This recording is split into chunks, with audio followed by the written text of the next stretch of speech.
everyone. Welcome. I'm Sylvia Amitoilau, the only instructional designer at Coastline College officially. We do have others though. I'm also a Canvas admin and I train faculty in the use of Canvas and on the Canvas Help Support team. So I'm going to show you some strategies to use in making your quizzes more secure and to maintain the integrity of your quizzes. So when I say a quiz though, I mean a test, an exam, any of those. The tool inside Canvas is called quizzes. So yes, you can have an exam. You can have a midterm exam using the Canvas quiz tool. So just for clarity, I'll just use the term quiz. First though, I want to issue a poll. Everyone can respond. How often do you change your quizzes? So if you're on a phone, you should still see the poll, or if you can't respond to it, you can go ahead and type in the chat.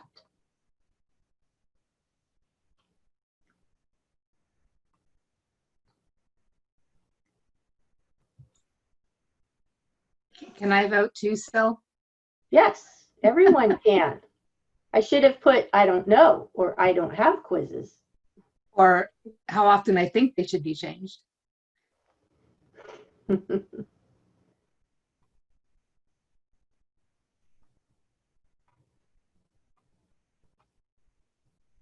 Okay, I will just end the polling.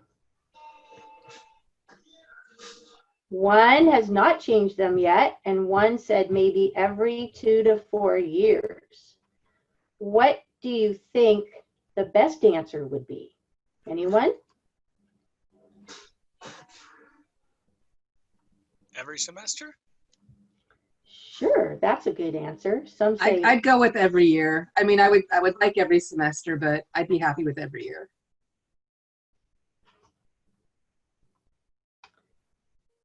Yep, depends I like on the Mike book response. too. Yeah, it depends on the book, depends on the subject.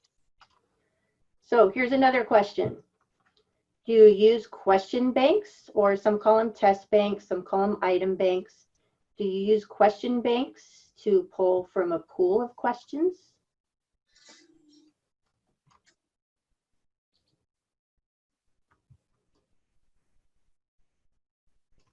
Juan, you can respond too. Can we though? I'm not seeing even how to answer. You don't see the poll? I see the poll. You can't click in yes or no or not sure? Nope. Oh, maybe the co-host cannot participate in a poll. Nope, guess not. Okay, that's why.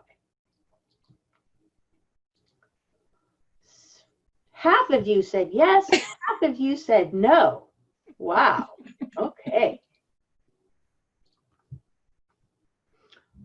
All right, so I am going to talk about question banks and question groups and question and quizzes. So just to kind of give you a visual of that, I'm going to share my screen.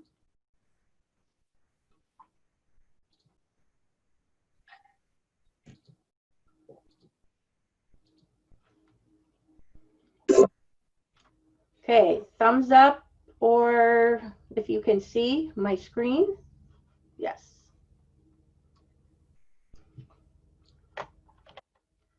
Okay, in this example, let's say you want to have a midterm. So you can take, let's say, have a question bank for chapter 1, a question bank for chapter 2, a question bank for chapter 3. And those have all the possible questions that you want to present to your students. But when you go to make the midterm exam, in the Canvas quiz tool, you're going to create a question group. And so you may call it the chapter 1 question group. And that's when you get to determine how many questions you want to pull from the bank and how many points each question is worth. So you need that question group to set those parameters. So you're going to have a question group, And just the fact that you have a group, that is what puts the questions in random order. If you do not have a question group, the students will get all the questions will be presented to them all in the same order. They'll get the same questions in the same order. So you need the question group in order to randomize them, and you need the question bank in order to pull a subset of a whole bunch of questions.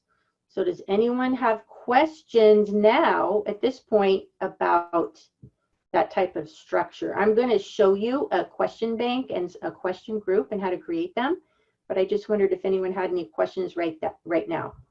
Is there a way to pull in questions from a bank and not randomize them? Only if you pulled in, no, there isn't. Because even if you pulled all of them in, it would still randomize them.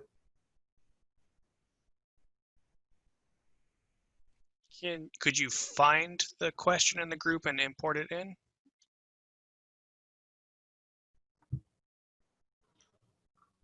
Import it in where?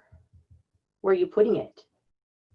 As a quiz question? I don't know. That's why I'm asking. I'm not sure. Yeah, so I'll show you what it looks like. If you just have that question by itself, then it will present that question. So I'll show you what that looks like, and you can kind of tell by the interface what is going to happen. So here I have the quizzes. I'm on the quizzes page. Now, how to create a question bank, it's kind of hard to tell. Way over on the right, the 3 vertical dots is the options button. So you need to click on that, the options button, and then manage question banks. Click on that and it takes you first, it will be all blank. Here I already have 3 question banks created. I'll show you how to create a new one. So on the right, it says add question bank. I'll type in a name. The important thing at this point is you need to hit enter. If you don't hit enter, kind of goes away. And notice in these little bookmark things, right, these ones are empty, automatically I put an X in it, it bookmarked this bank. And if you bookmark a bank, it allows you, when you're in a different course and you want to pull in a bank, if you've bookmarked it, you can see all the banks from different courses, just the bookmark ones. But I'm just going to unbookmark this. So you can click on it to unbookmark it. Now, to actually add questions, you need to click on the name of the bank. Now, once you get here, it's almost the same as just a regular quiz, but you use the buttons over on the side. So I'll click add a question. And in this case, I'll do a fill in the blank. And I'll put here, and then that possible answer, I'll put down here. I don't want any other possible answers, so I'll delete those. And then click update question. Then if you want another one, you do add a question. So the interface is just a little bit different than if you were doing a regular quiz. This one I will do multiple answers. Make sure in a multiple answer, you always say choose all that apply. So the student knows that they could check more than one place. Let's see. Does anyone know the answers? Oh, the question was, which states are east of the Mississippi River?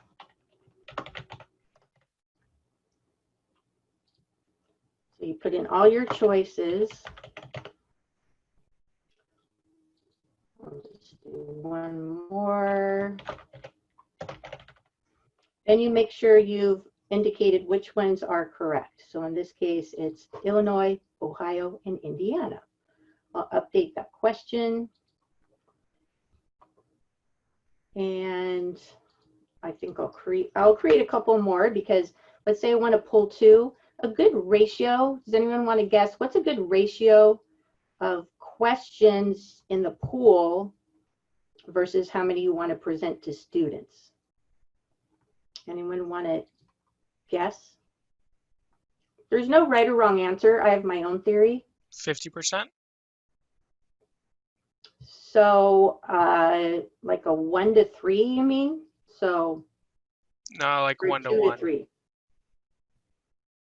So if I had 100 questions, how many would I? No, let's say Oh, this. 50. Let's say I wanted to present 10 questions to the student. You're saying I should have 20 questions in the pool? Maybe?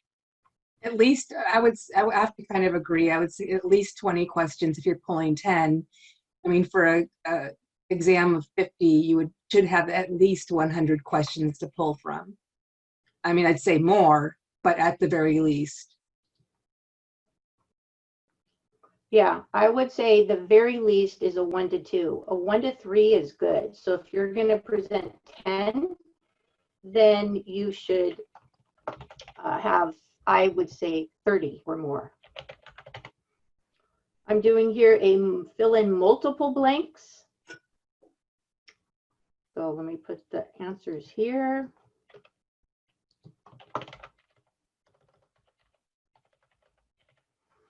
Don't forget to delete the extra ones or else students will see blank lines and they'll get confused. Okay, so I have 3 here. I think this is good. Okay. So this is my question bank. And notice at the top, it's got the name of the course, and then it says you're in question banks. So to get out of the question banks, you need to go to quizzes. So I'll click on quizzes.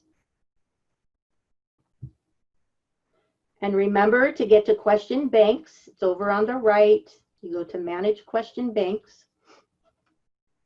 And there's my chapter 4 bank showing I have 3 questions and it has that date. The date is helpful also if you're importing a QTI file from a publisher and it names it whatever it came from the publisher. And so it's good to always look at that date and then you can tell which one is the one that you just imported. So I'll go to quizzes and let's say I have a quiz already created called Unit 1 exam. So I will edit that.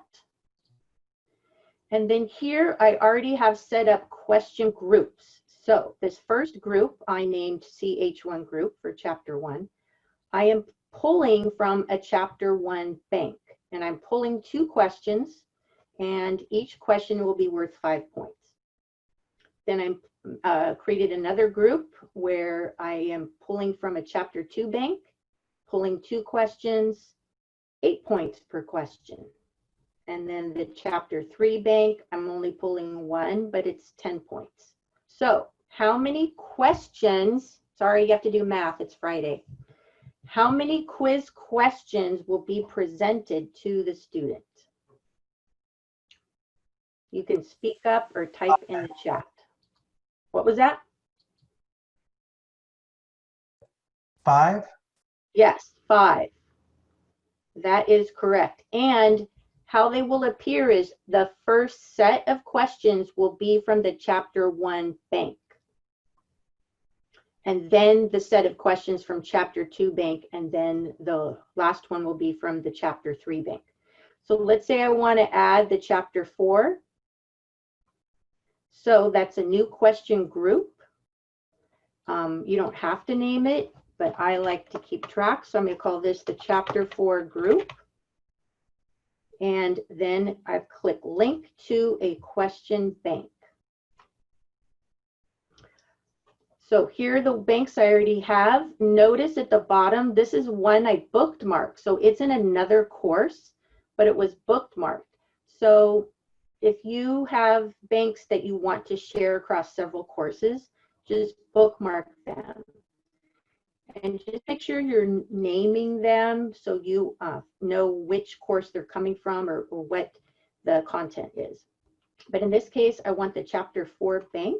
So I'll click on that. And what's nice is it tells you how many questions it has. So remember that, because when you go to pull the questions, if you try and pull more than the number of questions the bank has, you'll get an error message. So if I tried to say, okay, I want 5 questions from this Chapter 4 bank, I'll get an error message. So make sure you know how many questions it has. So in this case, 3. So I'll click Select Bank.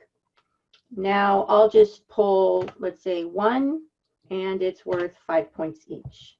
Now, the important thing to do at this point to save your changes is click Create Group, because if you just scroll down and click the Save button, your group is not going to be saved, your question group. So it's very important to click Create Group.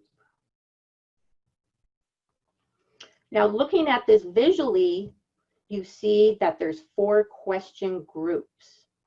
And let me, Cody, I'll get to your question. We'll see how that looks. But let me go ahead and, at this point, even if you want to make more changes, I strongly suggest to click Save, because you wouldn't want to go through all of that again.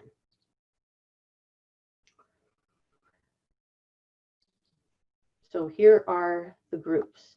But let's go look at the details. We're talking about quiz security. Here, shuffle answers. So if you had multiple choice, even a multiple answer, it would rearrange the order that your answer choices appear in. Make sure you don't have anything that says all of the above or none of the above. When you get something from a publisher, make sure you check it, because sometimes they put all of the above, or they might put A and C or B and C. So you'll need to reword that. So you might want to say all the choices, none of the choices. Now, I just have allow multiple attempts just for testing purposes, but normally you're not going to have that set. Now let's talk about what students can see. The most secure is to only let students see their quiz responses. And if something's incorrect, it'll mark that it's incorrect. It will not show them the correct response. If they got it right, it doesn't say correct, but they know it's not marked wrong. So by deduction, they answered it correctly. So that is the most secure. If you do want to show them the correct answers, you could say only on a specific date and maybe have it open for a day or a couple of days. So it just depends what you want students to see. But keep in mind, when the student takes the test, potentially they could take a screenshot, they could take a video with their phone, they could, take a picture with their phone, but just keep that in mind when you're doing the setup. Also, you may want to do one question at a time. So it would be harder for them to take a picture, especially if you had Proctorio on. So one question at a time, they would have to, get their camera out each time. So you may want to check that. But just for demonstration purposes, I am not going to check that. So let me show you what that looks like. So if you click on preview. So the first couple of questions that are worth 5 points, those came from chapter 1. Then this one came from chapter 2, the ones with 8 points. This one worth 10 points came from chapter 3. And then I just pulled one from the chapter 4. So Cody, let's go back to your question. You were asking if you pulled out a question from a bank, you could add a question here. If at any point, let's just say I said new question, I made it multiple choice, or I'll just let me do a fill in the blank.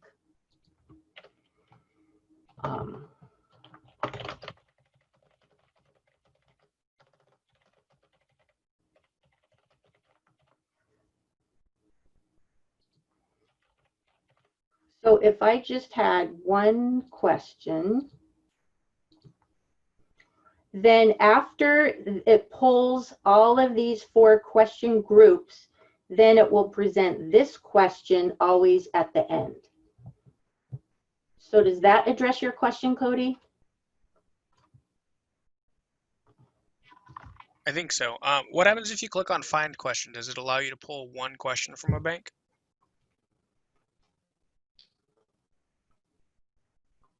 When you're when you create a new question group, on that find questions. This shows you all the banks that you have.